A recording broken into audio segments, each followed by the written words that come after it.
প্রিয় দর্শক, একদিকে ১২,০০০ মুসলিম বাহিনী আর অন্যদিকে ৩০,০০০ সশস্ত্র কাফের যোদ্ধা সমবেত এই প্রান্তরে। কাফেরদের নেতৃত্বে ৩০ বছরের আরবের প্রসিদ্ধ রণবীর বনি হাওয়াজেন গোত্রের মালিক বিন আউফ নাসরি।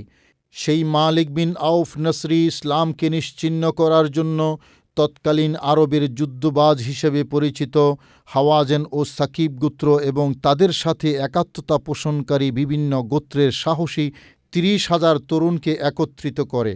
যুদ্ধের ময়দানে কোনোরূপ পিছুটান যাতে না থাকে সেজন্য সবার স্ত্রী, সন্তান, গৃহপালিত পশু, যুদ্ধাস্ত্র এবং যাবতীয় ধন সম্পদ নিয়ে যুদ্ধে অংশগ্রহণ করার জন্য সেনাপতি মালিক বিন আউফ সকলকে নির্দেশ দেয়। শতযুদ্ধে বিজয়ী হাওয়াজেন গোত্রের ১৬০ বছর বয়সী যোদ্ধা দোরাইদ বিন সিম্মা ছেলেমেয়ে, স্ত্রী, পুত্রসহ যুদ্ধে অংশ নেয়ার বিরোধিতা করলেও যুবক মালিক বিন আউফ তাতে কর্ণপাত করেনি। ইসলাম ও মুসলিমদের ধ্বংস করার জন্য সে একরকম রক্তপিপাসুর রূপ ধারণ করে এবং তার বিশাল সৈন্যবাহিনী নিয়ে তায়েফ থেকে মক্কার অভিমুখে রওনা হয়। প্রিয় দর্শক, রসুল করিম সাল্লাল্লাহু আলাইহি ওয়াসাল্লাম তখন মক্কা বিজয় করে পবিত্র মক্কা নগরীতেই অবস্থান করছিলেন। মালিক বিন আউফের বিশাল বাহিনীর আগ্রাসী যুদ্ধাভিযানের কথা রসুল করিম সাল্লাল্লাহু আলাইহি ওয়াসাল্লামের কানে আসে। প্রিয় নবী রসুল করিম সাল্লাল্লাহু আলাইহি ওয়াসাল্লামের সাথে তখন যুদ্ধক্লান্ত একটি বাহিনী, যারা পবিত্র মদিনা শরীফ থেকে দীর্ঘ সফর করে মক্কায় এসেছে এবং অভিযান শেষ করে মাত্রই মক্কায় অবস্থান করছিলেন। ঠিক তার পরপরই আগ্রাসী মালিক বিন আউফের এমন সংবাদ সাধারণত অস্বস্তির মনে হলেও নবীর আনুগত্যে উজ্জীবিত জানবাজ সাহাবায়ে কেরাম দ্বীনের জন্য সদা প্রস্তুত। প্রিয় নবী রসুল করিম সাল্লাল্লাহু আলাইহি ওয়াসাল্লাম বলা মাত্রই সবাই শাহাদাতের গর্বিত তামান্নায় নতুন করে উজ্জীবিত হয়ে উঠলেন। মদিনা শরীফ থেকে আসা ১০,০০০-এর সাথে মক্কার নতুন ইসলাম গ্রহণকারী ২,০০০ যোগ দিয়ে মোট ১২,০০০ মুসলিম বাহিনী প্রস্তুত হলেন হুনাইনের যুদ্ধের জন্য। আরবের তৎকালীন অস্ত্র ব্যবসায়ী সাফওয়ান বিন উমাইয়া এবং নওফল বিন হারেসের কাছ থেকে রসুল করিম সাল্লাল্লাহু আলাইহি ওয়াসাল্লাম অর্থের বিনিময়ে ফেরতযোগ্য অনেক যুদ্ধাস্ত্র ভাড়া করে নিয়েছেন, যেন মুসলিম বাহিনীকে আরও বেশি করে যুদ্ধাস্ত্রে সমৃদ্ধ করে তোলা যায়। রসুল করিম সাল্লাল্লাহু আলাইহি ওয়াসাল্লাম যুদ্ধাস্ত্রে সমৃদ্ধ এই সাহাবায়ে কেরামের মুসলিম বাহিনী নিয়ে ঐতিহাসিক হুনাইনের ময়দানে উপস্থিত হন।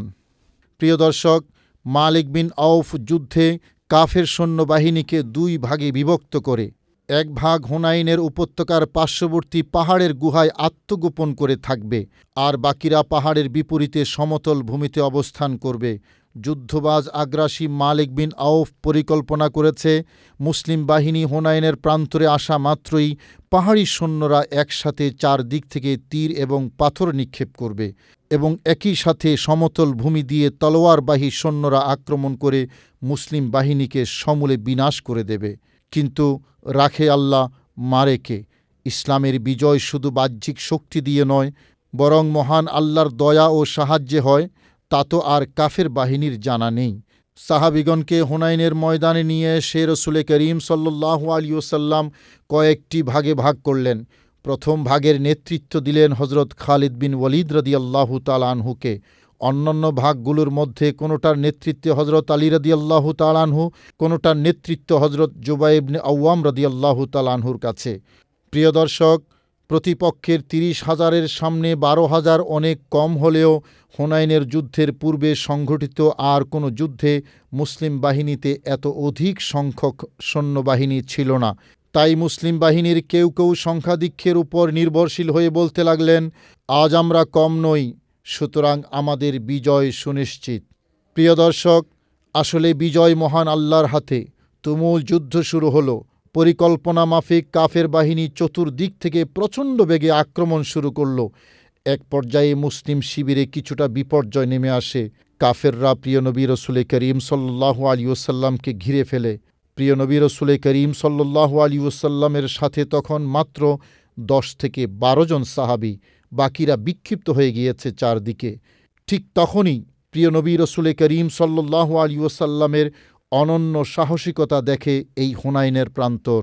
আপন বাহনের উপর সাওয়ার হয়ে রসুল করিম সাল্লাল্লাহু আলাইহি ওয়াসাল্লাম বলতে লাগলেন, আনান নবী লা কাযিব, আনা ইবনু আব্দুল মুত্তালিব, অর্থাৎ আমি নবী, মিথ্যা নই, আমি আব্দুল মুত্তালিবের সন্তান। সাথে সাথেই রবের কাছে হাত তুলে ফরিয়াদ জানালেন, আল্লাহ, তোমার সাহায্য চাই। আজ যদি আমাদের পরাজয় হয় তবে তোমাকে মাবুদ হিসেবে মান্য করার কেউ থাকবে না। মহান আল্লাহ তার প্রিয় হাবিব সাল্লাল্লাহু আলাইহি ওয়াসাল্লামের দোয়ার বরকতে অসংখ্য ফেরেশতা নাজিল করেন। পবিত্র কোরআনে এই যুদ্ধের কথা মহান আল্লাহ তাআলা এভাবে বর্ণনা করেছেন।